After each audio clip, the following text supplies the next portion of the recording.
La guerra al día, todo lo que necesitas y quieres saber aquí lo podrás escuchar. Hacemos una investigación profesional.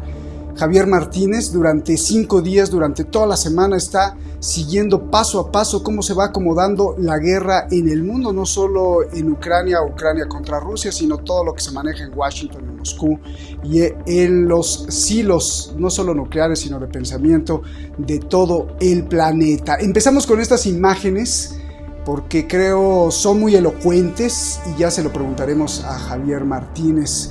Hay un estreno mundial. En el mundo hay una película que está hablando de justamente esto, Oppenheimer. Qué coincidencia, ¿no? Hoy vamos a hablar de muchísimas cosas, desde los problemas de reclutamiento que tiene Estados Unidos hasta el corredor Suwalski, o ya me dirá cómo se pronuncia, y también la obra maestra que nos da una incógnita tremenda, un hongo nuclear. Soy Roberto de la Madrid y esto es lo que siempre ha sido tuyo. Detrás de la razón. Comenzamos.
Ahí está, como siempre, el resumen, la lista de lo que se va a tratar aquí. Tú la puedes consultar. Muchas veces nos dicen que se regresan a la lista para estar viendo.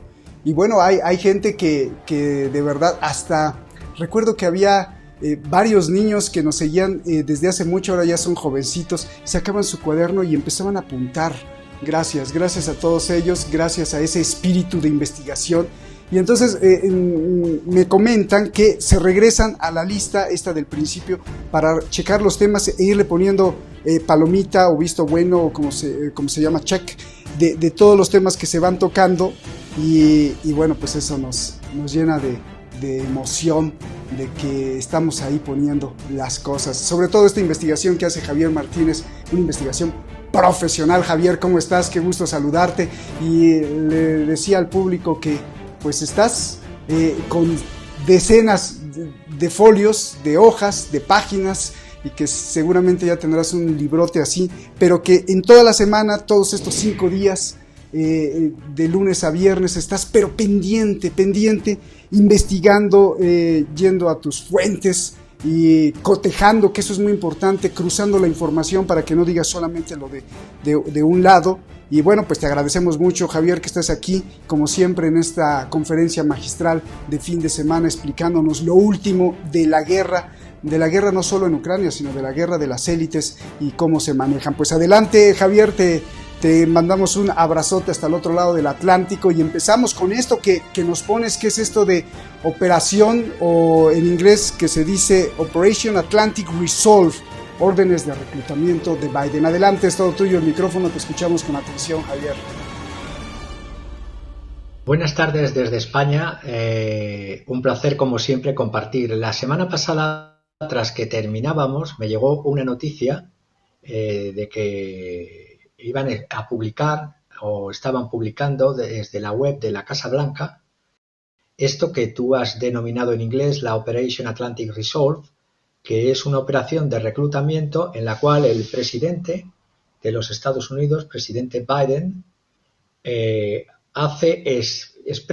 dice expresamente lo siguiente: ordena a lo que se llama dos tipos de reserva, a la Selected Reserve, es decir, a la reserva seleccionada, y a ciertos miembros de lo que se llama la reserva individual lista, la Individual Ready Reserve, es decir, a las Fuerzas Armadas norteamericanas en activo, el Active Duty, les ordena que por la autoridad que le ha sido conferida como presidente de Estados Unidos y por las leyes Estados Unidos, incluidas las secciones 121 y 12.304 del título 10 del Código de los Estados Unidos, en apoyo a esta operación así denominada, autoriza al secretario de Defensa Lloyd Austin y al secretario de Seguridad Nacional con respecto a la Guardia Costera cuando no esté operando, como un servicio en la Marina bajo sus respectivas jurisdicciones, ordena al servicio activo de cualquier unidad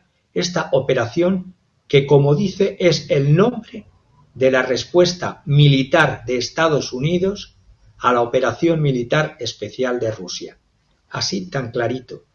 Según uno de mis fuentes, que son amigos, algunos ya jubilados de la CIA, al menos en esas mismas horas, dos B-52, es decir, dos Boeing B-52 Stratofortress, Fortress, bombardero estratégico subsónico de largo alcance, estaba desplazándose hacia las fuerzas aéreas de Estados Unidos en Alaska. Y estos amigos jubilados de la CIA decían: mover estos aviones hacia Alaska en este estúpido ruido de sables frente a Rusia, no lo concibo.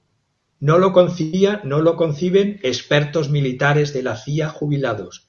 Además, tampoco conciben expertos militares de la CIA ya jubilados los planes de Estados Unidos de enviar sí o sí F-16 con capacidad nuclear a Ucrania.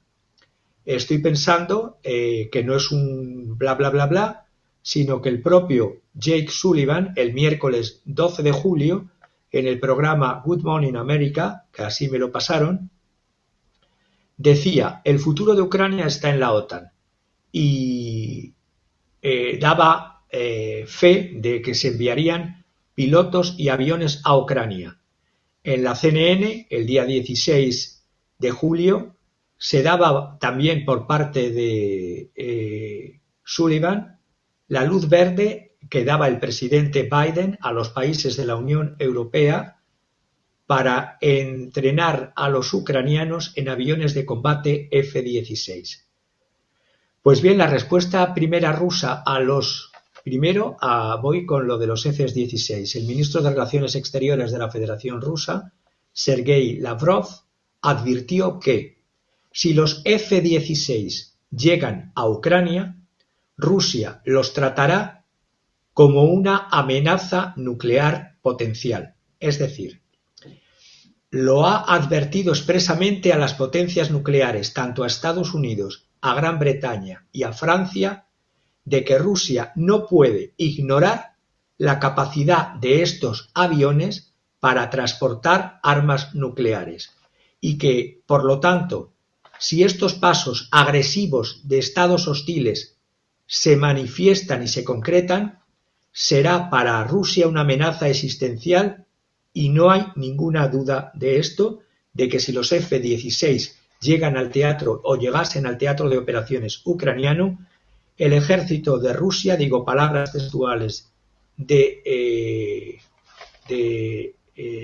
ministro de Asuntos Exteriores ruso, textual traduzco: nuestro ejército no se dedicará a resolver si cada avión específico F-16 está equipado o no para lanzar armas nucleares, sino que automáticamente responderá como una amenaza nuclear según los protocolos de la Federación Rusa a este posible lanzamiento de armas nucleares. Si Rusia se enfrenta a la amenaza nuclear, responderá del mismo modo. En lugar, y decían mis amigos jubilados de la CIA, en lugar de buscar reducir la escalada militar de esta guerra y encontrar rampas de salida, Biden y su equipo manifiestan la intención de provocar una guerra nuclear. Sabemos además, y se rasgan las vestiduras desde Estados Unidos, de que estos, por ejemplo, solo 10 aviones F-16 cuestan 2.000 millones de dólares. Y frente a esto, aunque enviasen 10 aviones F-16 con el incremento de posibilidad de enfrentamiento nuclear, los rusos cuentan con centenas de cazas de cuarta y de quinta generación. Por lo tanto, yo veo como muchos veteranos de los Estados Unidos, estoy pensando en Larry Johnson, y tengo autorización para dar su nombre, veterano de la CIA y de la Oficina de Contraterrorismo del Departamento de Estado de Estados Unidos, y dice textualmente, y se puede leer en su página web de Consulting Berg Associates, que la corrupción de Biden es lo que está conduciendo a la destrucción de Ucrania. Y lo dice desde su página web, desde su página de empresa de consultoría, desde su cuenta Telegram, que es Sonar21. Él se hace o se denomina Son of the New American Revolution y es Larry Johnson. Otros exfuncionarios del gobierno y diplomáticos, en este caso de Ucrania, como Andrei Telizhenko, al igual que otro comentarista amigo Aaron Mate, opinan que poderosas figuras de Estados Unidos, no solo ya el POTUS Biden, han utilizado y están utilizando a Ucrania para la corrupción personal, para la geopolítica, con el objetivo de, sí o sí, desangrar a Rusia y en detrimento de los propios ucranianos. Y termino con esta parte. Andrei Telizhenko trabajó para la oficina del fiscal general de Ucrania en Kiev antes de mudarse a la Embajada de Estados Unidos de Ucrania en el 2015. Luego pasó a trabajar para una compañía de cabildeo ligada a Burisma llamada la Blue Star Strategies, que está dirigida por demócratas fundamentalmente de Estados Unidos. Representaba a Burisma en las negociaciones de la compañía de gas ucraniana que por cierto, como ya sabemos, nombró al hijo de Biden, Hunter Biden, para un cargo lucrativo con asiento en la Junta. Pues bien, este Telizhenko cooperó también con Rudy Giuliani en su lucha e investigación para sacar a la luz todas las informaciones sobre la supuesta, y en esto tengo que decirlo, supuesta corrupción de los Biden en Ucrania, ha sido sancionado recientemente por el Departamento del Tesoro de los Estados Unidos. ¡Qué casualidad! Incluso en Canadá, en el liberal gobierno de Canadá, y digo liberal entre comillas, de Justin Trudeau, en la administración de gobierno hay personajes como Madame Chrystia Freeland, que es no sé si ahora es viceministra de Relaciones Exteriores o es la ministra de Finanzas, porque ha alternado ambos cargos, es de ascendencia ucraniana y con el orgullo de que su abuelo, según ella, trabajaba para un periódico pro-nazi en favor de Stepan Bandera. Pues bien, y termino, la orden que he comentado de Biden de activar hasta 3.000 miembros del personal militar de reserva preparada y de reserva seleccionada para enviarles a Europa para un posible combate con Rusia. Este es el nombre de la Operación Atlantic Resolve, y sería evidentemente una amenaza directa a Rusia por parte del presidente Biden.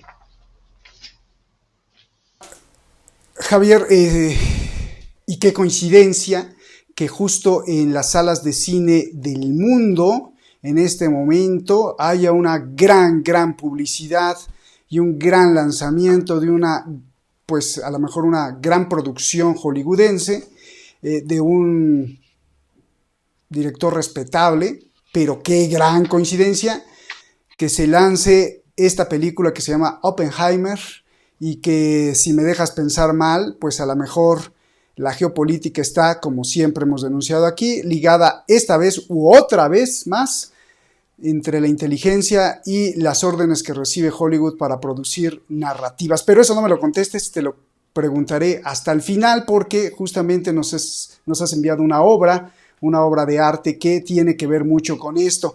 Quiero hacer dos comentarios ahí. Bueno, un comentario quizá prudente. Oye, parece ser que el pueblo estadounidense está mucho mejor preparado emocionalmente que los propios políticos estadounidenses, ¿no? Hablando de republicanos y sobre todo de los demócratas encabezados por Biden, porque desde hace un año tienen muchos problemas y ahora lo traes tú, que está peor el problema de reclutamiento. Nadie quiere ir al ejército de Estados Unidos, ya sea por la deuda estudiantil, por la deuda universitaria, porque no quieren morir, porque son más conscientes, sabrá Dios por qué tantas cosas, pero el asunto es que el ejército de Estados Unidos hace un llamado a través de sus veteranos, a través de los contactos que tú tienes y has citado, de por favor vayan a reclutarse porque nos vamos a quedar sin gente en el futuro, y lo están viendo. Dramático esto para las milicias de Estados Unidos, ¿no, Javier? Pero afortunadamente también, pues bueno, para la cuestión espiritual mundial, o no sé cómo lo ves tú.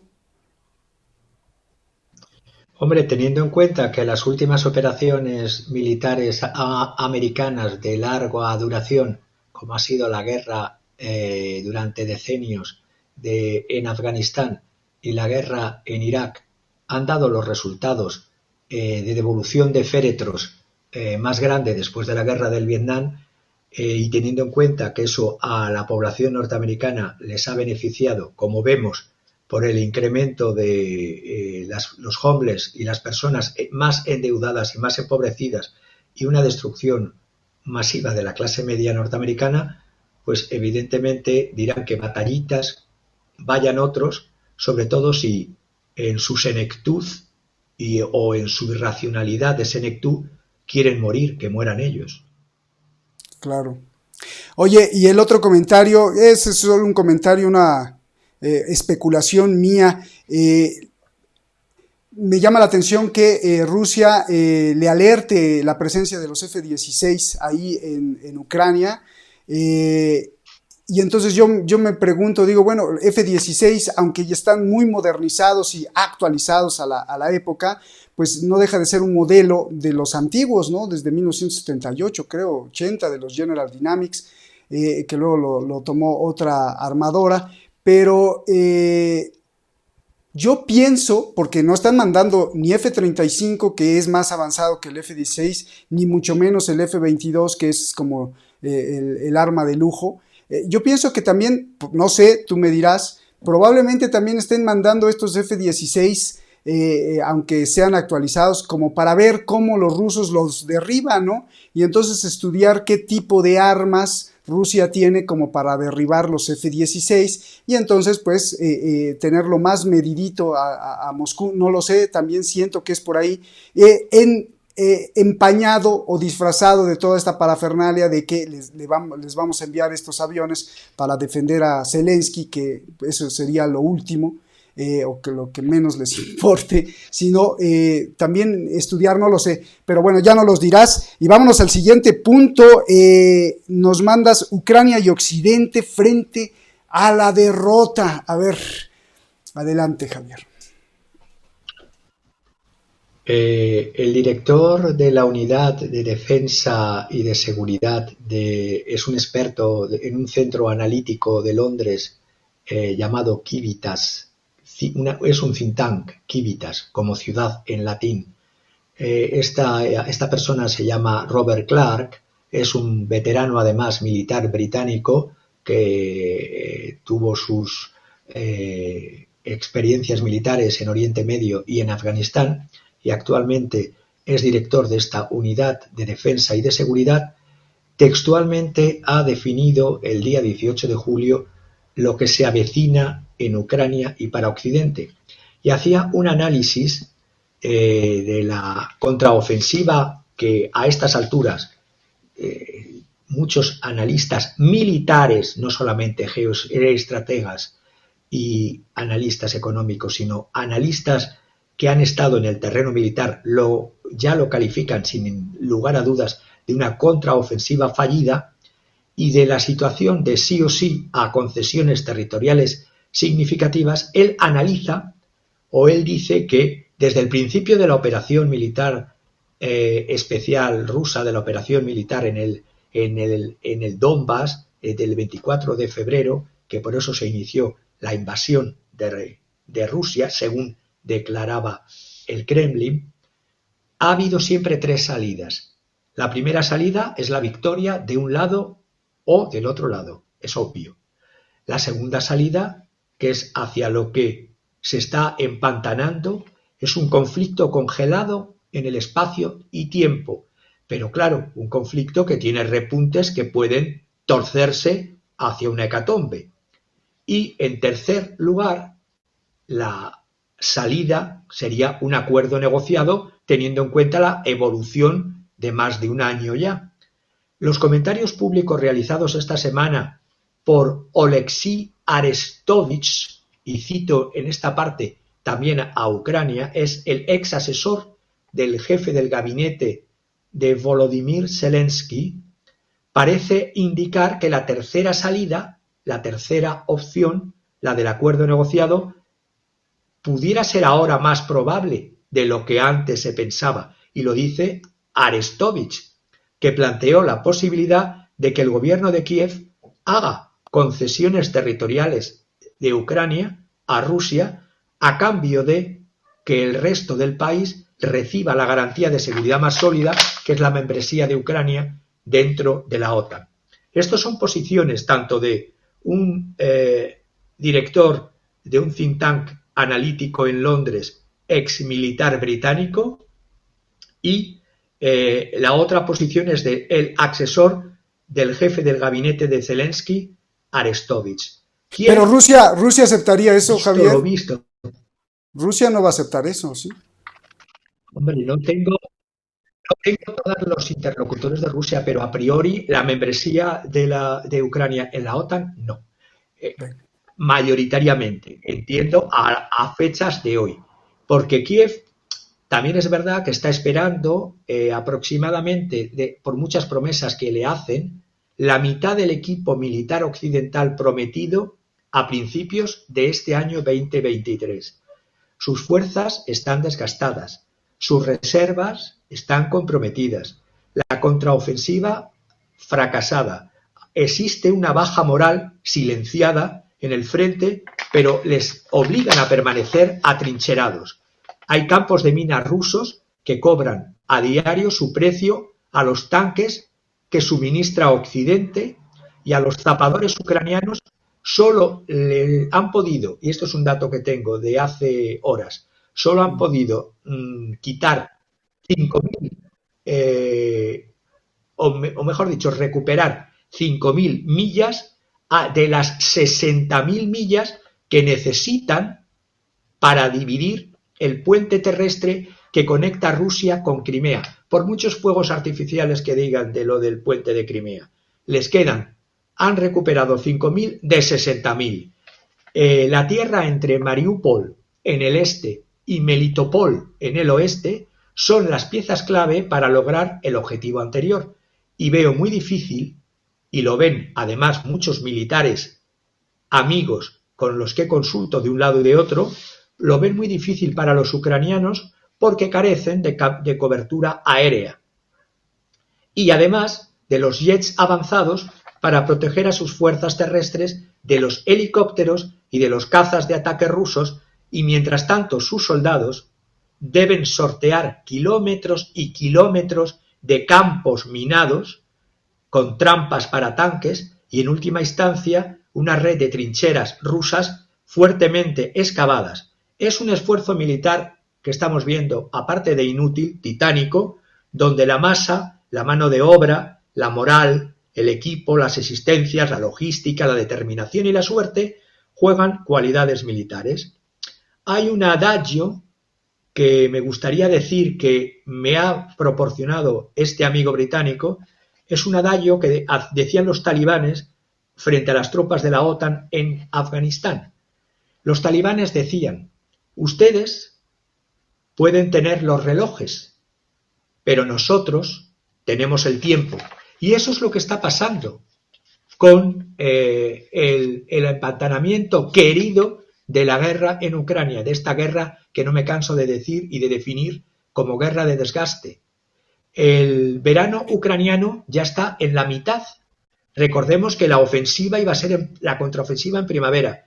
Esto, como las pasarelas de moda, no solamente se retrasaron en vez de anticiparse, sino que ya estamos en mitad del verano. Cuando llegue el frío, la lucha comenzará a detenerse y Rusia tendrá entonces más tiempo para fortalecer aún más las defensas. Y Occidente, mientras tanto, ya tendrá los ojos puestos en varias cosas. Primero, las próximas elecciones USA, que ya se moverán a partir del invierno. También va a haber elecciones generales en Reino Unido. Se acorta, por lo tanto, la ventana de oportunidad para Kiev.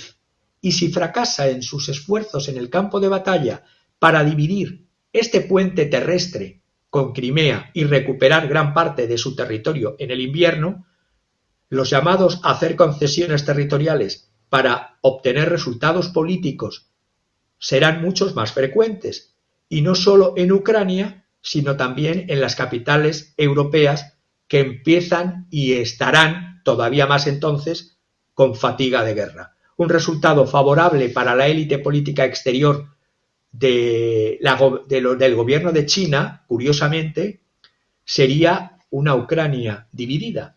Las tropas rusas permanentemente en Donbass acosando cara a cara a Kiev y a Europa, y la OTAN dividida en sus líneas políticas.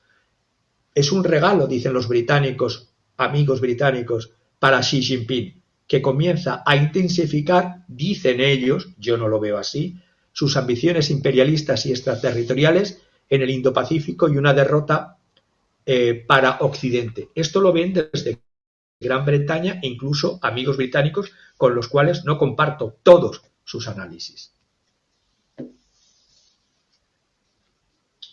Qué complejo e interesante lo que estás diciendo, ¿no? De alguna forma, también, pues a mí no me quedan muy claro esos análisis de Londres, pero también de alguna forma pues Xi Jinping podría estarse frotando las manos porque tiene a una OTAN pendiente, debilitada o podremos decir ocupada, a una Rusia también ocupada con la confrontación con Estados Unidos y la OTAN, en caso de que Rusia algún día, pues tú lo dijiste hace como unos años, me acuerdo, Javier, que tarde o temprano, a través del tiempo, dentro de muchos años, pues Rusia y China como que son enemigos naturales y no se van a caer bien en algún momento del futuro.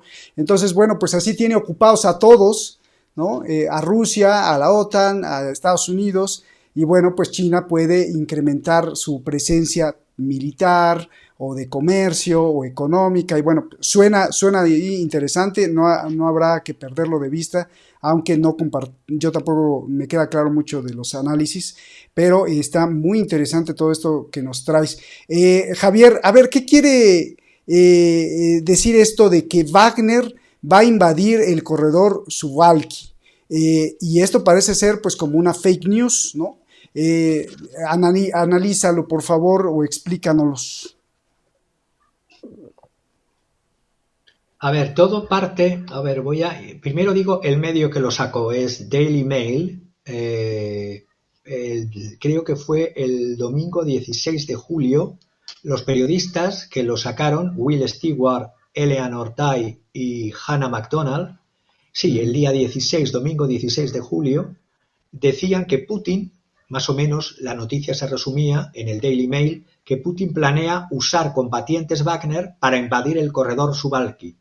El eslabón que dicen más débil, que lo es, de la OTAN, es esa franja de tierra que si lo pusiéramos otra vez, como tantas veces lo hemos venido comentando, que parte de la estrategia de la guerra también se jugará y se juega entre Bielorrusia y el corredor Suwałki, que está entre ese corredor que está entre Polonia y Lituania y que une la ciudad rusa de Kaliningrado, antigua Königsberg, con Belarus, con Bielorrusia, a través de ese corredor en blanco, Suwałki Corredor. Pues bien, esta noticia de Daily Mail y que el servicio de inteligencia polaco está dando de bombo y platillo porque dice que está monitoreando a la amenaza que representa Wagner y que ya hay pequeños roces en la frontera entre polacos y bielorrusos, es justamente hay que darle la vuelta a la interpretación de lo que dice el medio sensacionalista Daily Mail. Porque la realidad es que han tomado las palabras y han dado la vuelta de las palabras que hizo ante la televisión estatal rusa el coronel general en la reserva Andrei Kartapolov, que reveló ante la televisión estatal rusa días antes que las fuerzas mercenarias estaban listas para marchar sobre el territorio en cuestión de horas si se extiende el problema a el corredor de 60 millas, este que estamos viendo, corredor de 60 millas prácticamente despoblado, que une el noroeste de Bielorrusia hasta la frontera sureste con el enclave báltico ruso de Kaliningrado. Para Occidente, que sepamos, es el único vínculo terrestre entre las tres repúblicas de Lituania, Letonia, si lo volvéis a poner, Letonia, Lituania, Estonia, Letonia y Lituania, que veis en azul, y su comunicación natural con Polonia. Si ese corredor se cerrase por parte de fuerzas rusas y bielorrusas, las repúblicas bálticas no serían vulnerables y la actual tensión este-oeste, pues no sé lo que sería ya. Para Rusia, el control del corredor es crucial también, porque le da el enlace terrestre con su flota báltica a través de Kaliningrado, y es un firme aliado Bielorrusia en la defensa conjunta de los intereses de ambos. Está claro que Wagner, y esto ya lo dije en anteriores programas, fue a Bielorrusia para entrenar a las fuerzas armadas de Bielorrusia. Pero no solo eso, existe el tema que también vengo diciendo desde hace semanas del peligro de un enfrentamiento de países de la OTAN y de la Unión Europea en torno a este corredor Suwałki. Porque si algo sucediera, y es lo que venía a decir este militar ruso retirado, necesitamos mucho este corredor. Una fuerza de ataque basada en las fuerzas Wagner en Bielorrusia, dijo, está lista para tomar este corredor en cuestión de horas. Repito, si algo sucediera. Pero es que curiosamente voy a demostrar que estas declaraciones que han utilizado como diciendo que van a invadir son respuesta a otras declaraciones anteriores. Para eso están los hechos escritos y cotejados, porque este plan de acaparar tierras a través de este talón de Aquiles de la OTAN, que es el bajo vientre de la OTAN, no viene por parte de Rusia. Viene, y lo que dice el Daily Mail, tergiversándolo, viene por una estrategia oscura, que lo voy a unir ahora también con una estrategia del gobierno alemán, porque en unas declaraciones a Die Tageszeitung el 10 de julio, por lo tanto, anteriores a esto que estamos viendo, un miembro político del gobierno excoronel que dirigió la Bundeswehr, el ejército alemán, desde el 2011 al 2016, digo todos los cargos para ver la importancia de quien dijo esto y que ha originado la respuesta rusa y después la tergiversación de la respuesta rusa en el Daily Mail, en la publicación que se llama acortada TAZ, y es la publicación de Tageszeitung, dicha toda entera, este ex coronel Roderick Kiesebeta, el 10 de julio dijo: cortar Kaliningrado de las líneas de suministro rusas, y lo dijo sugiriéndolo en una entrevista como Alemania es posiblemente un objetivo de guerra, pues habría que actuar y que esta antigua ciudad, como dice él, antigua ciudad alemana, hasta abril del año 45, donde 1,5 millones de soldados soviéticos de la época dirigidos en la época de Stalin, tomaron esta ciudad y tras la Segunda Guerra Mundial ya permaneció como territorio ruso. La realidad es que lo que dice el Daily Mail es una perversión de las palabras del coronel ruso, porque el coronel ruso está respondiendo a esta amenaza de otro ex coronel alemán de la Bundeswehr. Por eso dijo, estaremos preparados si hay un ataque. Entonces, infundir miedo sobre Rusia, otra vez más, sobre Wagner y sobre Bielorrusia, lo único que está haciendo el Daily Mail es promover los intereses narrativos, también se juega la guerra en las narrativas, de Occidente en esta nueva Guerra Fría, y por ende detener, acabar con Putin, presentándolo ya, porque incluso desde Alemania se ha dicho que es peor que Adolf Hitler, es decir, como nuevo eje del mal. Desde Estados Unidos periódicamente salen ejes del mal, y esos ejes del mal, desde el punto de vista de los dos tipos de periodismo en Occidente, lo que se llama el AMC, el Mainstream Media, que son los medios oficiales, es esta noticia del Daily Mail. Pero en cambio, la comunidad de los otros medios desde Occidente, la Alt Media Community, la AMC, están hablando de teorías otra vez de conspiración sobre la presencia de Wagner en Bielorrusia. ¿Qué conspiración? Es tan simple y llano como que, igual que están en África, se considera desde el punto de vista de la Federación Rusa y desde el punto de vista de Bielorrusia la importancia de fortalecer esas fronteras. No hay que incrementar el alarmismo occidental, sobre todo cuando quien ha empezado diciendo la noticia es un político de la CDU alemana, ex coronel que dirigió la Bundeswehr. Por lo tanto, y termino, con esto estoy viendo una vez más lo que ya dije, que Wagner parece recibir las órdenes directas del Kremlin. Sucedió lo que sucediera el 24 de junio, como ya lo comentábamos en este programa. Aquí veo que el 29 de junio, y esto no lo hemos comentado todavía, sí se hizo público por parte de Rusia días y días después, el 10 de julio, por Dmitry Peskov, que lo confirmó a la agencia TASS el 10 de julio, Putin se reunió en el Kremlin con Prigozhin, pero no solo con Prigozhin, se volvió a reunir con 35 líderes de Wagner, que son comandantes y con gerencia. Escuchó las explicaciones de estos comandantes de la Wagner, les ofreció más opciones de empleo y más uso en el combate, y vio y reafirmaron ante él su lealtad para estar listos para seguir luchando como por Rusia. Y también se planteó ya cómo reestructurar el grupo Wagner sin dejar de mantener su eficiencia y evitar caer otra vez, lo que yo dije también en este programa, en las tentaciones de un idiota útil que fue Prigozhin en su momento, que fueron manipulados sus propios o parte de sus miembros para este golpe de fuerza, y yo lo llamé golpe de fuerza, y por una egolatría exacerbada de su propio jefe. Por lo tanto, la estrategia actual en torno al corredor Suwalski es problemática. Yo veo que ya hay rifirrafes fronterizos entre bielorrusos y polacos.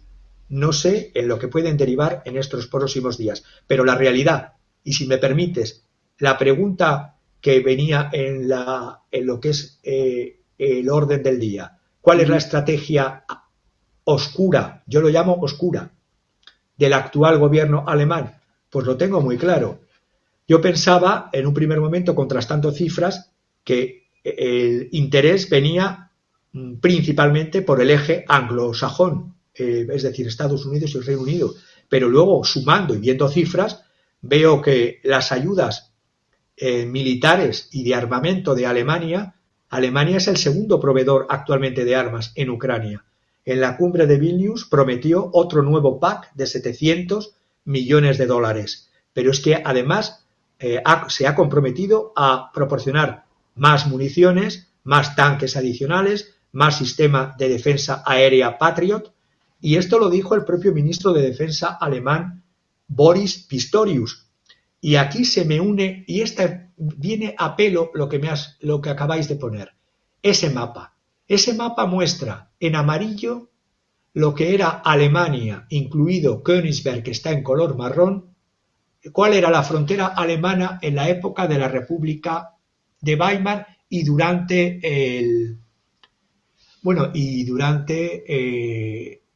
previo al año 38, previo al Tercer Reich. En estas fronteras vemos que Alemania, y es lo que yo creo que está teniendo este actual gobierno alemán, es un gobierno revanchista, porque la aplastante derrota que sufrió del Ejército Rojo en la Segunda Guerra Mundial las fuerzas nazis han hecho que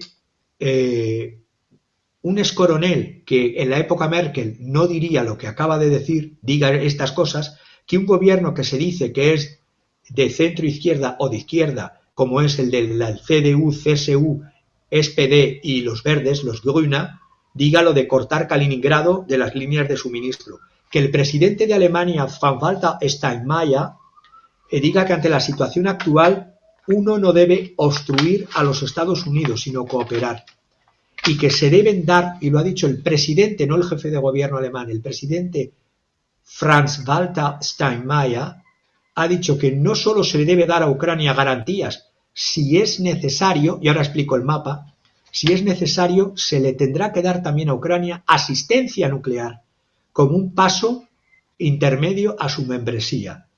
Claro, pues claro, si rascamos un poco y vemos los dirty business, vemos que Rheinmetall, la empresa, el holding alemán de armas, que está fabricando como nunca, es un holding que tiene más de 135 años, se está produciendo un rearme alemán, ya se han entregado más de 2.000 millones de euros para mejorar las fuerzas armadas ucranianas, que ya suman 5,4, es decir, 5.400 millones de euros, 5.400 millones de euros por parte de Alemania a Ucrania, pero quieren aumentarlo hasta llegar a los 10.500 millones de euros.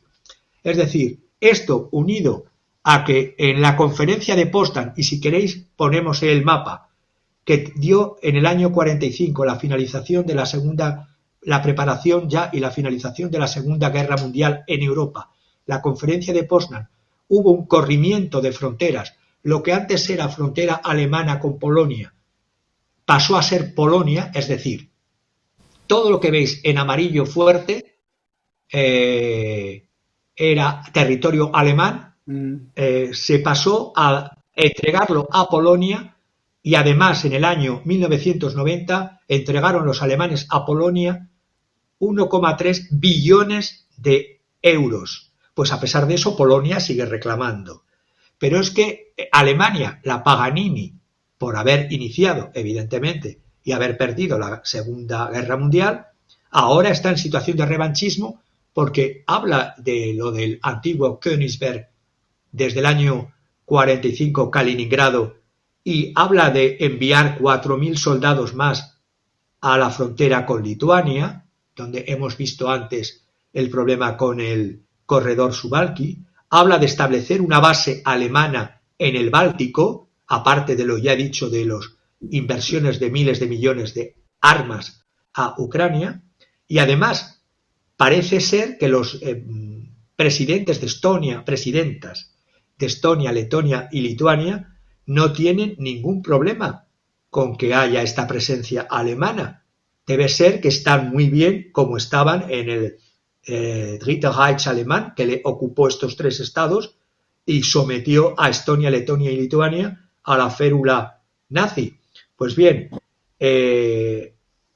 Alemania lo hizo supuestamente porque tenía que proteger a las minorías alemanas que estaban allí desde el siglo XII y siglo XIII, cuando se comerciaba en el mar Báltico desde el puerto de Hamburgo y de Lübeck con estas ciudades del Báltico, de Estonia, Letonia y Lituania.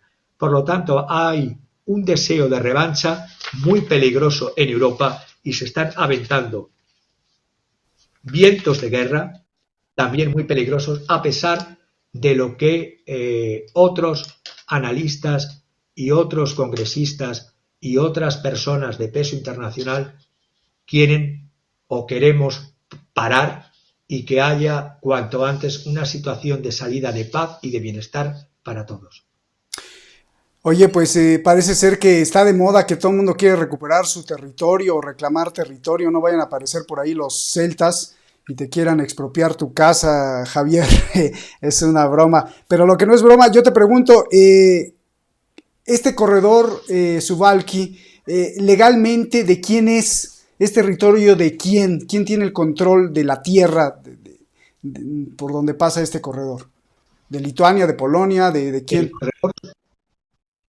El corredor Suwałki es un acuerdo en el cual hay es una obligación de paso que tienen sobre ese territorio las fuerzas rusas desde el final de la Unión Soviética. Es decir, la Unión Soviética podía, en el momento de desintegrarse, haberse quedado con no solo con lo que ya era suyo desde el año 45, que es la ciudad de Kaliningrado y el territorio alrededor, la provincia de Kaliningrado, sino pues, se podía haber hecho extensivo y coger una parte de estos territorios que todavía antes de la independencia, autorizada por la propia disolución de la Unión Soviética pactada, porque recordemos, no fue una conquista la caída de la Unión Soviética, fue una implosión desde dentro.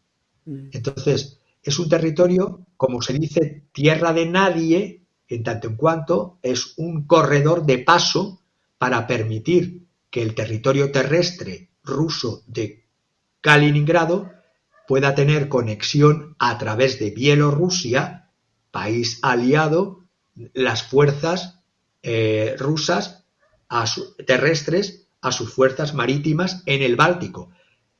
Siempre ha habido garantías por parte de Polonia, por parte de Lituania y por parte de Bielorrusia. Parece que las garantías hoy día no se dan. Es decir, es una tierra despoblada, porque nadie quiere vivir en una tierra donde están pasando continuamente tropas y es y nunca ha sido motivo de conflicto, porque desde la Segunda Guerra Mundial se pactó, independientemente de los regímenes que ya se establecieron después de la caída de la Unión Soviética, el que ese territorio sería sí o sí territorio no de propiedad rusa, sí de derecho de paso de las tropas rusas. Claro, En porque cualquier circunstancia. Lituania parecería que tuviera el control aduanero, ¿no? Porque el año pasado prohibió el paso de acero, por ejemplo, para pues castigar un poco a los de Kaliningrado, a los rusos de Kaliningrado, y Moscú pues como que se le levantaron las cejas y todos se pusieron en alerta porque Moscú estaba molestando por esto y podría tomar el control. Me imagino que por eso le dicen el famoso talón de Aquiles de la OTAN, ¿no, Javier? Claro, es uno de los lugares más peligrosos por esa situación, y más en una situación de conflicto que es como un volcán calentándose cada día más. Entonces, el corredor de Suwałki en Polonia entre Polonia y Lituania es algo que si Polonia, o en este caso Lituania, como tú bien has dicho antes, amenazan, los otros dicen, que nos amenazáis, sin ningún problema. Rusia toma el corredor Suwałki en cuestión de horas. Y entonces Bien. había un conflicto en directo entre la OTAN, la Unión Europea y la Federación Rusa y Bielorrusia. Bien, pasemos al siguiente punto. A ver, ¿cómo está eso? Porque, bueno, siempre teníamos la referencia de que los think tanks, pues son think tanks y sí, están pagados muchos para producir las nuevas guerras o los nuevos acomodos geográficos, geopolíticos, militares, de guerras, pero que sea vocero. ¿Cómo está esto de que la Rand Corporation de think tank a ser vocero? Por favor, Javier. Voy a manejar todas las informaciones que tengo porque es un medio que sigo, un think tank que sigo desde hace años y del cual recibo y tengo acceso a documentos que evidentemente estudio, analizo y critico. Con Locura sus propios cegadora. documentos. Yo no pongo ninguna palabra. La locura cegadora es de las entrañas de las comunidades de inteligencia de Estados Unidos y de muchos clubes como el Skull and Bones, el Club Bilderberg, el Foro de Davos. Este think tank que hace años tenían una cierta renombre por sus análisis, estuvieses o no estuvieses de acuerdo, pero unos análisis que se basaban en un desmenuzamiento de la razón con hechos y pruebas. Últimamente he visto, además curiosamente, quien lo ha escrito es el asesor principal de la Rand Corporation. Mucho me temo o es una cuestión de edad, y no soy de los edadistas, antes al contrario, o es una cuestión de edad o es una cuestión intencionada.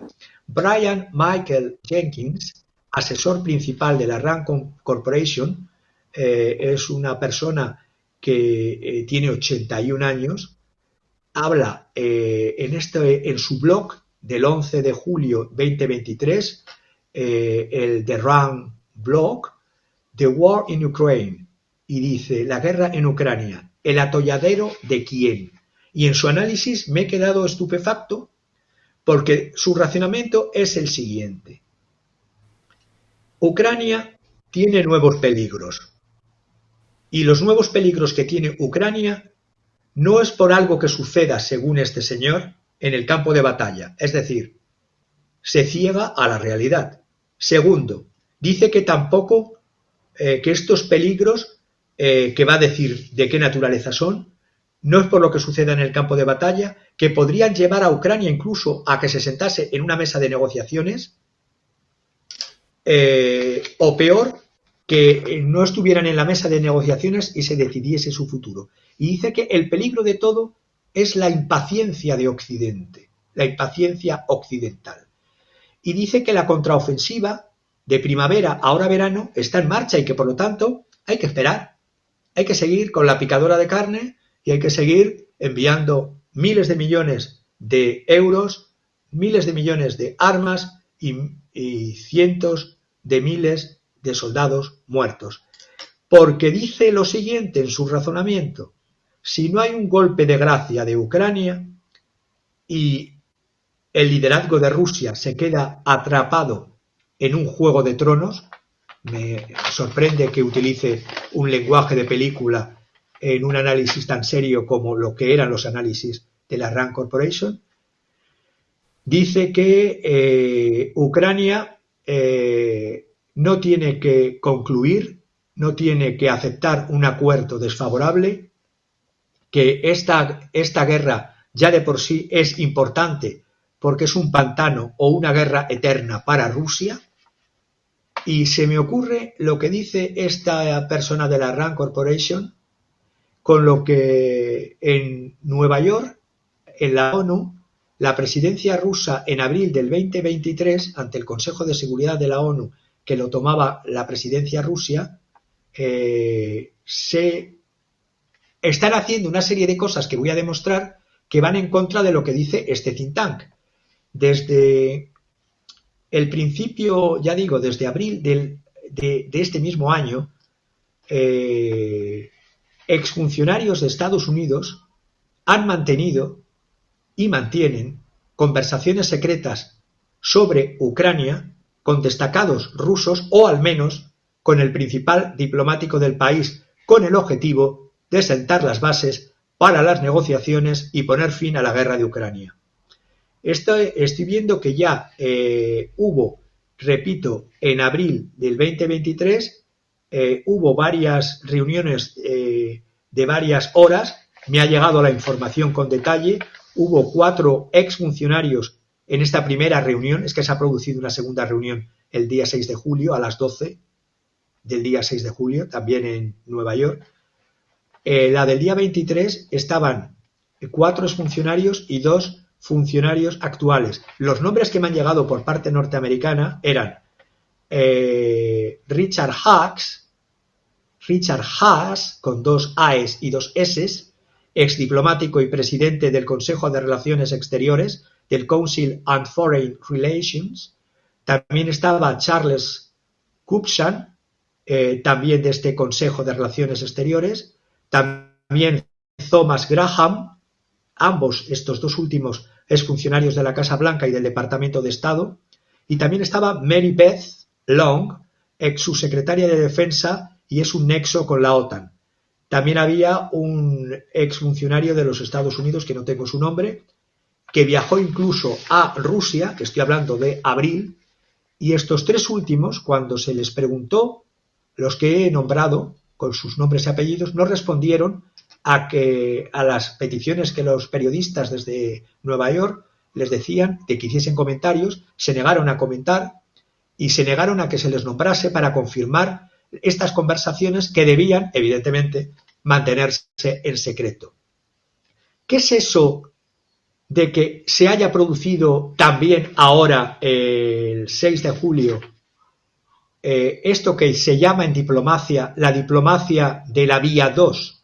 Es decir, se está buscando, a pesar de lo que dice el señor de la Rand Corporation, y volveré a la Rand Corporation, a pesar de lo que quiere la Rand Corporation, y veremos por qué lo quiere, porque hay mucho dirty business, mucho negocio de armas, quienes financian a la Rand Corporation, se está buscando, y siempre hay una forma de diplomacia, sobre todo por parte de Estados Unidos, de lo que se llama diplomacia de la vía 2. Es una forma de compromisos no oficiales que involucran a ciudadanos privados, es decir, son personas que no tienen cargos en el gobierno, que no están en el gobierno. Javier, para que vaya el público de paso a paso, ya estás hablando ahora, para que nos quede claro, de las conversaciones de la vía 2 del Track U Diplomacy, ¿no? Exactamente, del Track 2 Diplomacy, porque se me ha venido a la cabeza los argumentos Genial. De este señor de la Rand Corporation, que seguiremos contrastando. He creído conveniente el mezclar los 2 temas por lo siguiente, porque la forma de compromisos no oficiales que tiene Estados Unidos y que lo tienen muchas diplomacias europeas incluso desde la Primera Guerra Mundial, estas diplomacias de la vía 2 es involucrar a personas que son ciudadanos privados, que no están en el gobierno, que lo que significa que los funcionarios actuales no están involucrados en un extremo de la conversación, sino exfuncionarios. Por el lado ruso también son líderes, aunque estuviera Lavrov, son líderes que eran o bien académicos o bien líderes de los principales grupos de expertos o el equivalente a think tanks rusos e institutos de investigación. Hubo este viaje secreto que he dicho a Kiev también en mayo del 2023 del director de la CIA, William Burns, ya lo comenté hace semanas, que escuchó de funcionarios ucranianos la posibilidad de empujar a Moscú a negociaciones de paz para fin de año. Es decir, mientras que se hace y se dice todo lo que he dicho anteriormente de las armas, de las guerras, de las provocaciones, hay esta otra vía paralela que, repito, es un artículo precioso en la revista Foreign Affairs del 13 de abril, firmado por las dos personas principales que he mencionado por parte norteamericana, Richard Haas y Charles Kupchan, que lo titulan Occidente necesita una nueva estrategia en Ucrania. Da una de cal, también es verdad, es norteamericano, se debe a un gobierno y a un país, da una de cal porque dice que Ucrania controla el 85% del territorio de antes de 2014, dice que Ucrania es una democracia independiente, bueno, es la opinión entre comillas, yo lo pondría yo con muchas comillas, dice que es una democracia independiente y que dice que el esfuerzo de Rusia por subyugar a Ucrania ha fracasado, pero que a pesar de eso da la de arena, una de cal y otra de arena, que por los costes humanos y económicos de Ucrania, por la superioridad del ejército ruso, por la contraofensiva que se ha quedado, según él, en un punto muerto, pues que cabría la posibilidad, dicen estos analistas funcionarios que han participado en estas conversaciones y que han publicado el artículo el 13 de abril en Foreign Affairs, que cabría que una organización neutral, ya fuese la ONU o la OSCE, que enviase observadores para monitorear y para hacer cumplir un alto el fuego y una retirada. Una retirada, pero con pérdida de territorio, porque claro, vuelvo a lo que he dicho hace semanas, o se hace una situación de status quo ante bellum, es decir, algo impensable porque Rusia no aceptaría el volver a las fronteras como estaban en 2014 o incluso antes, porque recordemos, en 2014 se estaban matando por parte de Ucrania en guerra civil a ciudadanos rusos en el Donbass. Ha habido además el tema de la incorporación de Crimea sí o sí, y por lo tanto estaríamos más ante la cláusula de negociación de la uti possidetis jure, que ya la expliqué la semana pasada, que es la de retrocedemos, armisticio, alto el fuego, nos quedamos con nuestro territorio, establecemos una frontera a lo que también lo he explicado, a lo tipo Corea del Norte, Corea del Sur, y aquí paz y nada de guerra. Pero además de esas conversaciones, que se llaman indirectas, o conversaciones, como yo digo, de la vía 2, es que lo que no sale en prensa es que también se han dado conversaciones y se siguen dando conversaciones directas entre los Estados Unidos y Rusia. Y es lo que la gente a veces no entiende. Por una parte se hacen las declaraciones que he dicho de la Casa Blanca, antes del POTUS Biden, luego se están en conversaciones directas para liberar presos, por ejemplo. El 3 de julio, reciente, hubo conversaciones para liberar al periodista estadounidense Ivan Gershkovich, que y estuvo la embajadora de Estados Unidos en Rusia, Lynn Tracy. El día 17 de abril esta persona fue detenida, creo que fue el 17 de abril, cuando viajaba por territorio ruso, acusado de espionaje por el Tribunal de Moscú hasta el 30 de agosto, condenado a prisión hasta el 30 de agosto del año 2023, y se está negociando que sea liberado por parte de Estados Unidos a cambio de la liberación de un ciudadano que tienen en territorio americano como contrapartida. Estas negociaciones directas se dan en todos los momentos de paz y de guerra. Y las conversaciones indirectas que he dicho antes también se dan. Solo parece que la prensa vende como que hay una sola línea y no, hay que estudiar los muchos planos en los que se juega este conflicto. Planos de guerra informativa, planos diplomáticos secretos, planos diplomacia directa y planos de agresiones verbales y de incremento de la tensión. Porque, repito, conversaciones directas ya se liberó el año pasado y estábamos en el inicio de la guerra en Ucrania por parte de Rusia a Britney Griner, que tenía un cargo por drogas, arrestada en el aeropuerto de Moscú por tenencia de drogas. Era una deportista que decidió salir de Phoenix, de la WNBA, de Phoenix Mercury, porque la pagaban más en la UMMC de Ekaterimburgo. Es decir, los atletas de la Federación Americana de la Woman NBA pueden ganar salarios en Rusia de $1 millón, que cuadruplica los salarios que tienen en Estados Unidos. Y por lo tanto, a esta joven, 32 años, la detuvieron en el aeropuerto de Moscú por cargos de drogas y, lógicamente, fue liberada el año 2022, el año pasado, con otro norteamericano, Trevor Reed, que también fue intercambiado ambos por un traficante de armas ruso. Es decir, todas estas diplomacias, y si queréis vuelvo con lo de la la RAND Corporation, ha sido un lapsus mental, sí, con lo de la RAND Corporation, porque vemos que...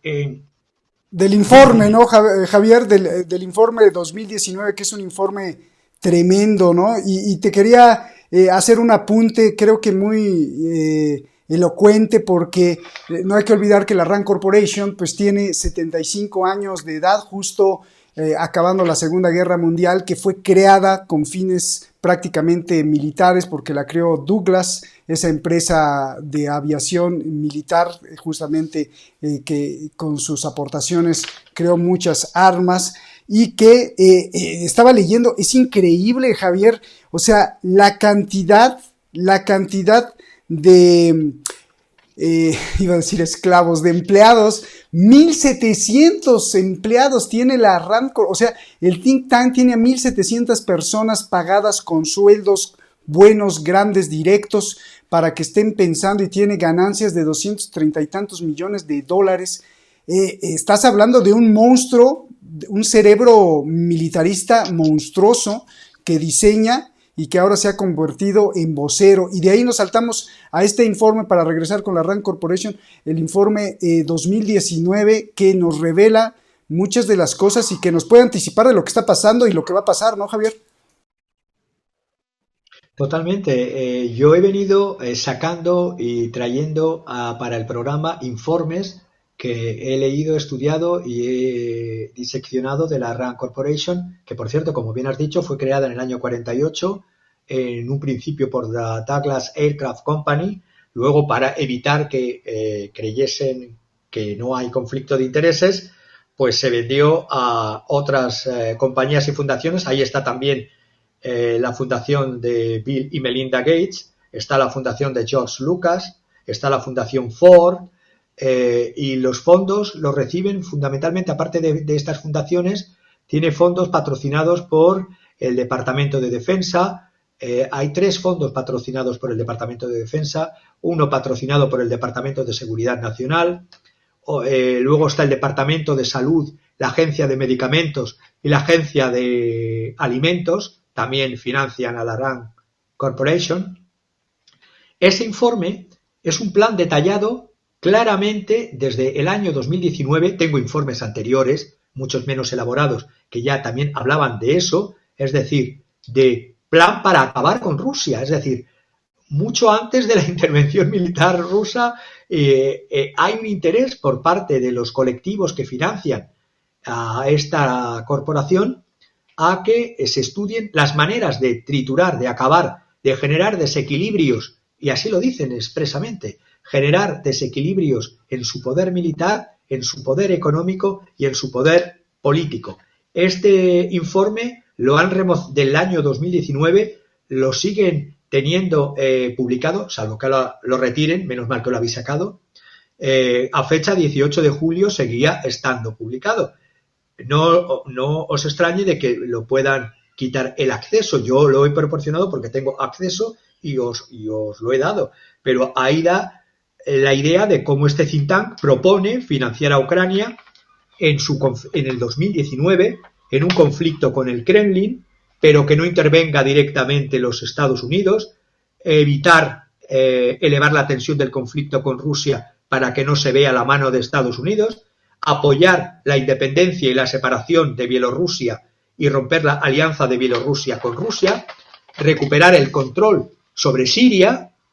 Se dice también en este informe que en el 2019 que el gas que recibe Europa de Rusia tiene que desaparecer, ese gas por oleoducto, Nord Stream 1 y por supuesto el Nord Stream 2. Se dice que el gas natural licuado de USA debe ser el que se entregue a territorio europeo, y lo más grave, además dice cómo y de qué manera habrá 2019 un conflicto en territorio europeo. Luego vemos que los institutos, como el análisis que he dicho antes de este señor, que es el asesor principal de la RAND Corporation, hace un análisis que yo me atrevo a decir, no sé si es una negación de la realidad, una negación psicótica o un delirio de la negación de la realidad, lo que hace este señor de 81 años, Brian Michael Jenkins. Si le tuviese delante le diría que es un mecanismo de defensa, se sigue vendiendo el relato del heroísmo ciego, sin límites, casi numantino, porque Numancia, cuando los romanos entraron en España, hubo una ciudad celtíbera llamada Numancia que prefirió morir quemándose viva, pero eso sí, las fuerzas, en este caso romanas, terminaron conquistando Hispania. Este esfuerzo, digo, casi numantino que venden de las fuerzas ucranianas, no aceptan sus pérdidas, no aceptan sus derrotas, no aceptan la impotencia ni la situación de punto muerto incluso, y por lo tanto solo me hace que pensar de dos cosas: o que hay realmente una negación psicótica o un delirio de negación de la realidad, o lo más que yo creo que es otra vez más la razón económica, el dirty business de las armas, pesan más que los argumentos humanitarios, porque además este señor dice que no se sopesen por encima argumentos humanitarios de salvar vidas de soldados y civiles, que el campo internacional de una mesa negociadora es pésimo, es decir, no ve la posibilidad de una mesa o no quiere una mesa negociadora. Ve además que tampoco cedamos al cansancio de la opinión pública occidental. Y yo lo que digo a todo esto, ¿es tan difícil volver a la normalidad normal? Es decir, si el gas ruso en Europa sale más barato, compremos el gas ruso más barato, porque de hecho España se está nutriendo en los últimos informes todavía con gas ruso, mayoritariamente. El fin de las sanciones que perjudican tanto a Europa, ¿es bueno seguir haciendo la quinta, la sexta, la séptima, octava, novena, décima ronda de sanciones? ¿A quién beneficia? Y que pensemos que el mundo va hacia el multilateralismo de una globalización sin trabas, y los argumentos torticeros que utiliza la RAND Corporation como, y esto ya me ha sacado de mis casillas, porque, y vuelvo a utilizar la palabra torticero, es utilizar los términos retorciéndolos y no dando la visión de un lado y de otro. Dice, es que pactar con Rusia, ya se pactó Ucrania en el año 94 que entregaría a Rusia los misiles, los bombarderos y las 1000 cabezas nucleares de la URSS, pero a cambio de que lo hizo, de que nunca habría un peligro en territorio ucraniano independiente hacia lo que ya no era la URSS, sino la Federación de Rusia. Y luego vuelve a mencionar, y hubo otro acuerdo en el año 1997. Moscú acordó respetar la independencia y firmó la inviolabilidad de las fronteras de Ucrania. Sí, a cambio de que la OTAN no pusiese misiles nucleares, como cada día se ve más claro que lo quieren poner sí o sí en Ucrania. Es decir, señalan con un dedo acusador los hechos solo de un lado. Y a mí me gusta verlos desde los dos lados, porque de momento no tengo cataratas y me funciona la vista desde los dos ojos. Entonces, las únicas vías para Ucrania, según la RAND Corporation, son contraatacar o capitular. Infunde miedo además a las repúblicas bálticas, es decir, desde el año 91 las repúblicas bálticas han vivido en paz y en viajes continuos de un lado y otro, porque están a pocas horas, cruzas una frontera como quien das un paseo de las repúblicas bálticas a territorio de ruso, y ahora resulta que están en peligro, aunque han pasado los años que han pasado y no ha habido ningún problema. Más me creo lo que dicen asesores de la RAND Corporation más jóvenes, también evidentemente los tienen como esclavos acotados a un discurso, pero leía que frente a lo que, permitirme la broma, lo que decía el abuelo Batallitas, que está muy anclado en el pasado, este señor Brian Michael Jenkins, que lógicamente todavía ve la realidad con los ojos de la Unión Soviética. No existe la Unión Soviética. La Unión Soviética desapareció y la Federación Rusa no ha tenido ningún problema con las repúblicas bálticas en todos estos años. Además, la RAND Corporation, en estos informes desde el año 2019 y antes, hablan de lo que acabo de mencionar antes. Y estos jóvenes, que quería mencionar muy rápido, hablan de que hay que evitar una guerra larga. Claro, pues vamos camino de lo contrario. Y lo dicen de la RAND Corporation Samuel Sharap y Miranda Prive. Son personas con una formación. He estado viendo qué formación tienen. Curiosamente, ella es del MIT, del Massachusetts Institute of Technology y de la Universidad de Princeton, de Estados Unidos, y Samuel Sharap es de la Universidad de Oxford. Pues ¿cómo terminará todo esto? Esto terminará, evidentemente, según ellos, si hubiese contraofensivas como las que hubo en otoño del 2022, de contraofensivas ucranianas exitosas en Kharkov y en Gerson. Pero es que es la situación de la realidad, otra vez la negación de la realidad. Los hechos son los hechos. Entonces, desde esta perspectiva, entiendo que las pérdidas, por más que se quieran ver de Rusia, son más las pérdidas que está teniendo Ucrania. Y no digamos el tema de los granos ahora. Por lo tanto, que una coalición de más de 50 naciones, durante más de 500 días, estén entrenando a 17 equipos de brigada y a 63.000 soldados ucranianos, y que la situación sea la que está, habría que pensar en qué han fallado o en qué está fallando. Es decir, se han dado miles de millones, hemos dicho los millones que ha dado Alemania, los millones que ya me canso de repetir tantas veces que ha dado Estados Unidos, solo en ayuda concreta militar de asistencia, luego hay las otras, solo se han dado este año 40.000 millones más. Pues bueno, bien, Javier, me temo pues que esto no se resuelve porque hay intereses en el Congreso de los Estados Unidos, que es la Cámara de Representantes y el Senado, de congresistas y de senadores que viven de la coima y de la comisión. Pues justamente de eso te iba a preguntar. Ya nos has hablado de la diplomacia de dos vías, del informe 2019, de pues estas fuentes occidentales que tratan de evitar la guerra larga. Todo es dinero, qué desgracia, de la locura de resoluciones en el Congreso de Estados Unidos. Si te falta algo más que agregar, y si no, pues encaminémonos a la nueva paz o al hongo nuclear, que esto pues nos tiene con los pelos de punta desde el principio. Javier, te escuchamos.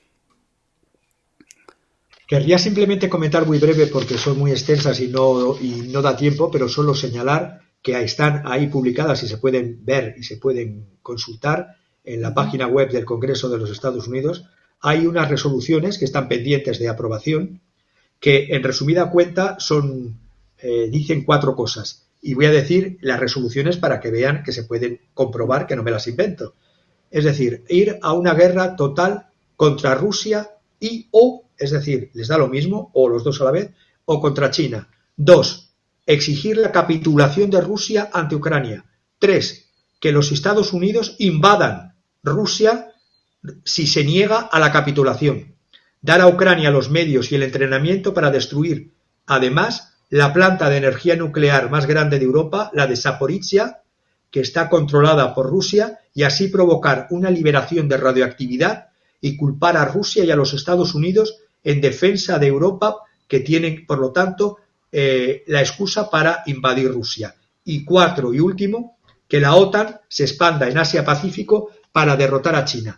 Todo esto, que parece que es ciencia ficción o locura de personas psicóticas, son resoluciones que están pendientes o propuestas que están pendientes de ser aceptadas en ambas cámaras. Por ejemplo, el 6 de abril, el proyecto de ley de restricción que lleva por número S686/118 del Congreso, una acta que se llama Restrict Act, que ha sido introducida por el senador Mark Warner, demócrata de Virginia, y con la excusa, porque lo hacen siempre así todo, con la excusa de empoderar al gobierno para proteger a los niños, están preparando eliminar cualquier influencia de adversarios extranjeros y que el gobierno de Estados Unidos controle todos los medios, tanto de prensa como de publicidad, como de Internet, en una situación de guerra.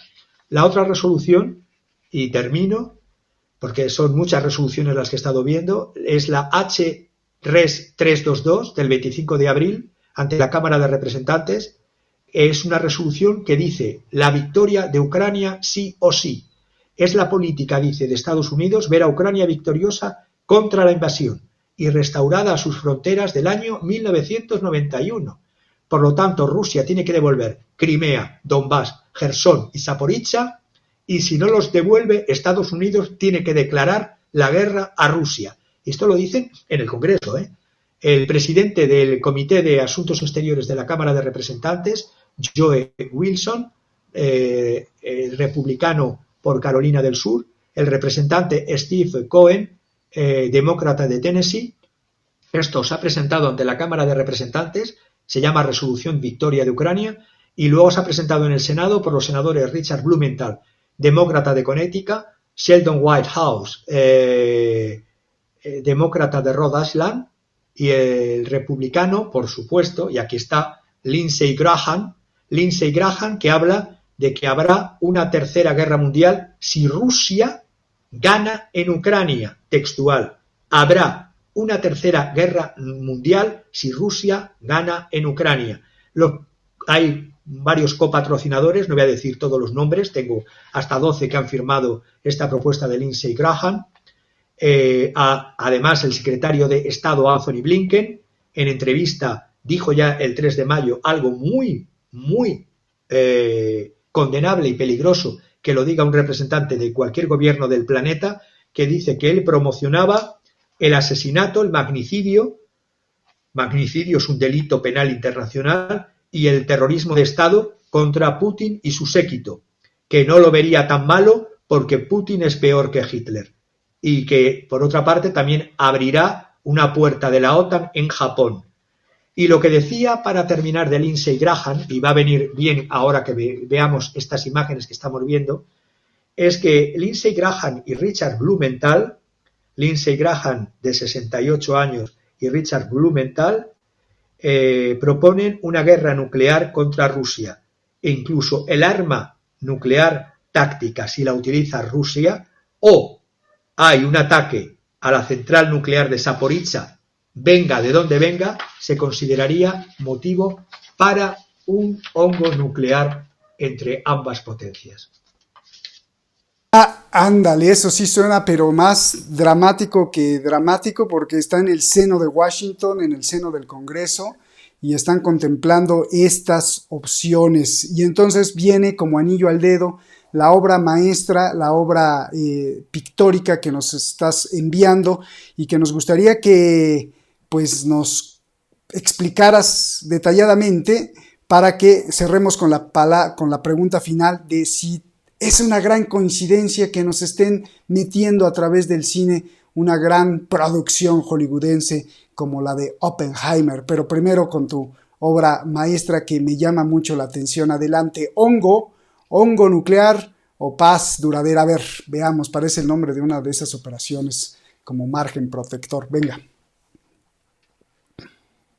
Pues en esta obra que os he enviado, que es una obra, veis, es del siglo XVII, concretamente, pone fin, es el tratado, la ratificación del tratado de los tratados de Westfalia. Concretamente, los tratados eran dos: el Tratado de Paz de Osnabrück y el Tratado de Paz de Münster. Aquí vemos en el Tratado de Paz de Münster la ratificación.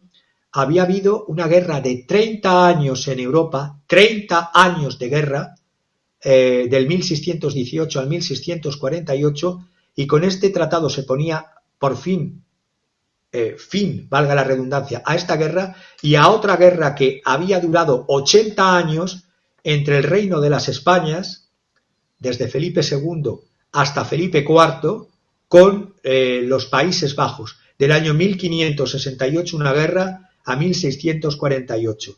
Vemos en ese cuadro que están firmando y hay una figura que se ve como espectral, durmiente. Es una figura de un maestro tratadista que siempre le he admirado, y cuando estudiaba en Holanda, Hugo Grotius, que está durmiendo y presidiendo, expectante.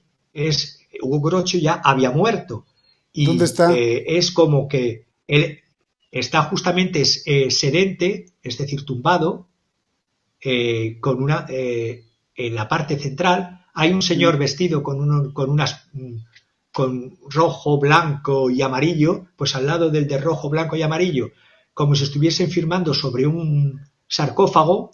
La figura del sarcófago es la del creador, de uno de los creadores del derecho internacional público y de de las paces en Europa, Hugo Grotius.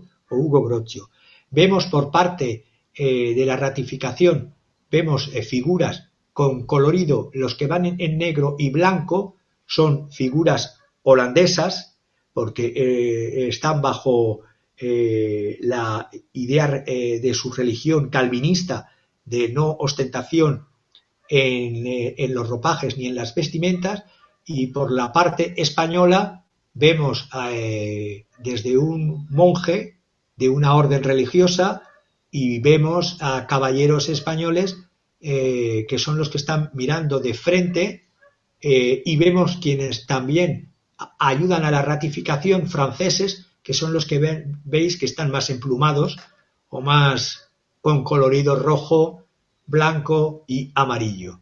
En esta paz lo he querido traer porque si fue posible la paz después de 80 años de guerra entre los Países Bajos por su independencia y España, y fue posible también la paz después de 30 años de guerra europea entre todos los países europeos por aparentemente cuestiones de religión, cuando eran cuestiones de ambición territorial y cuestiones económicas, el pintor Gerard ter Borch hace aquí la ratificación del Tratado de Münster, que se puede ver tanto en el Rijksmuseum como en la National Gallery, porque hay dos tipos de copias de este cuadro.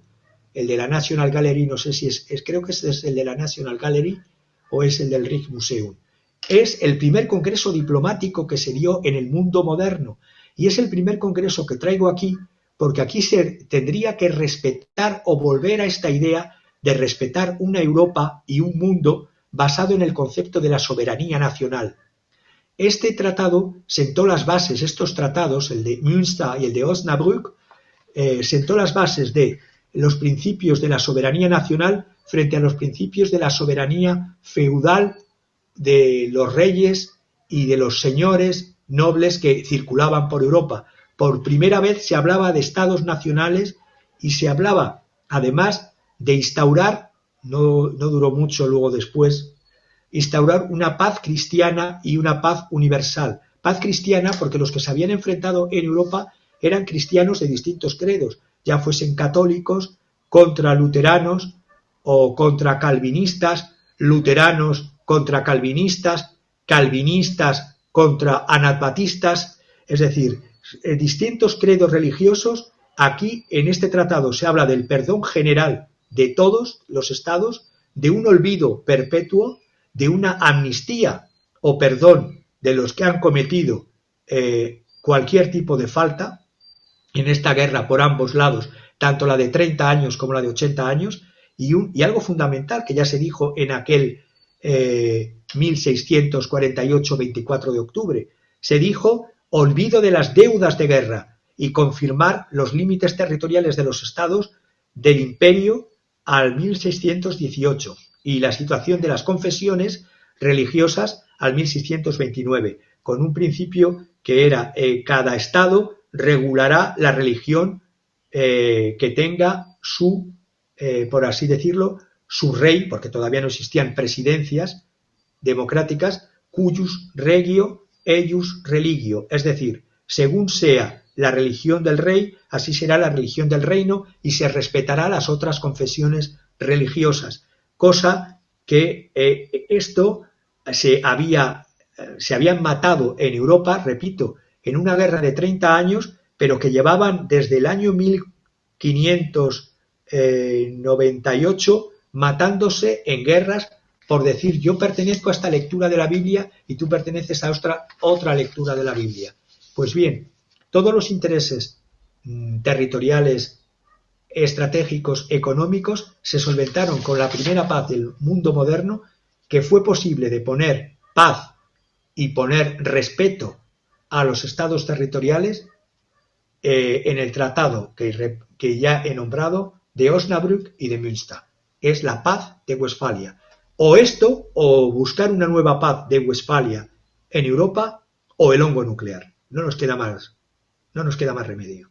Qué genial interpretación haces a través del pincel de esta obra maestra. Con tu propia interpretación nos dices justamente esta alerta y esta disyuntiva que tiene que tomar pues la civilización humana a través de sus captores o los que nos tienen secuestrados en las más altas esferas del poder, que justamente después de explicarnos todo en este programa, curiosamente, en este momento en Colombia, no sé si en España, en México, en Estados Unidos, hasta en Rusia y en cualquier parte del mundo se está estrenando, hay un estreno mundial de una película, de una superproducción de Hollywood que se llama Oppenheimer y que habla justamente del científico que ayudó prácticamente a hacer la bomba nuclear, con un ensayo justo en Nuevo México, Trinity, que ayudaron a recrear con la tecnología y con muchos millones de dólares para la producción y que después se avienta en Japón. ¿Tú crees, Javier, que este estreno mundial que habla de la bomba atómica y del desastre nuclear y de la muerte, es coincidencia nada más que se estrene justo el día de hoy, en estos momentos en el mundo? ¿O es que el aparato de inteligencia a través de Hollywood nos está ayudando a crear una narrativa que nos conduzca justamente y curiosamente a lo que tú nos estás diciendo, con datos reales, con papeles, con movimientos geopolíticos, con cuestiones militares? Javier, no sé cuál sea tu opinión.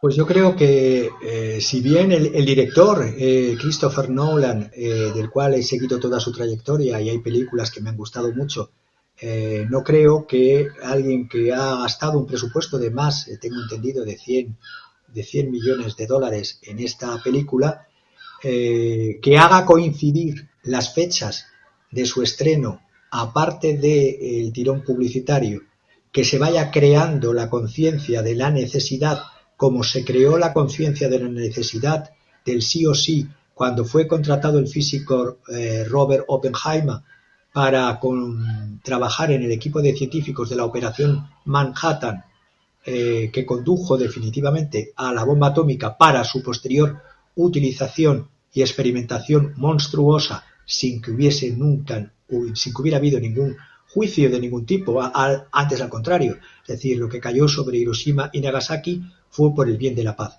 Por lo tanto, retomar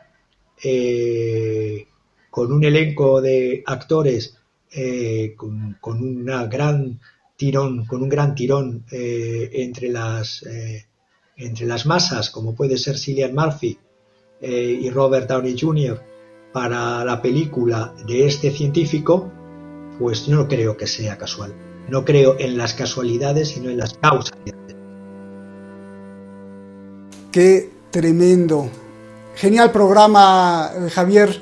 Pues un aplauso de verdad. Tu investigación, seguramente el público va a estar muy contento y te agradecerá mucho porque, bueno, pues toda esta investigación de una semana y de años, porque además no es una semana, sino hablan años de tu experiencia. Y déjame acabar con las palabras de Julius Robert Oppenheimer, este físico del cual hablamos en esa película, del cual, con el cual hemos estado en riesgo de aniquilación mundial nuclear desde siempre, desde que se inventó. Después de aventar la bomba de prueba en Nuevo México, la famosa llamada prueba Trinity, el señor se llevó las manos a la cabeza y dijo una palabra en lenguaje hindú, porque es más religiosa que de la India, por eso digo hindú.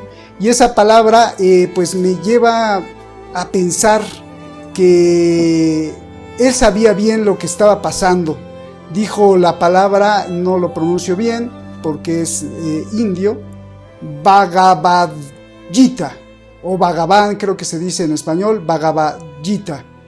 Y eso quiere decir que se le vino a la cabeza diciendo: Dios, ahora me he convertido en el monstruo de la muerte, en el monstruo asesino de los mundos. Y con esa acabamos, Javier. Un gran abrazo, hermano, y que la paz mejor que el hongo, ¿no?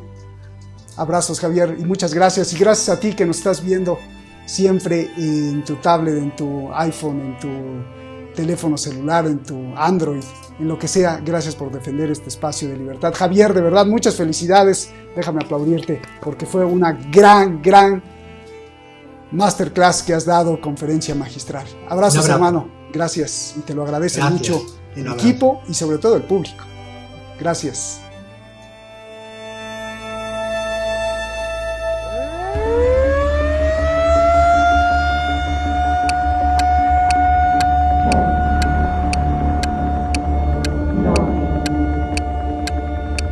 Hey.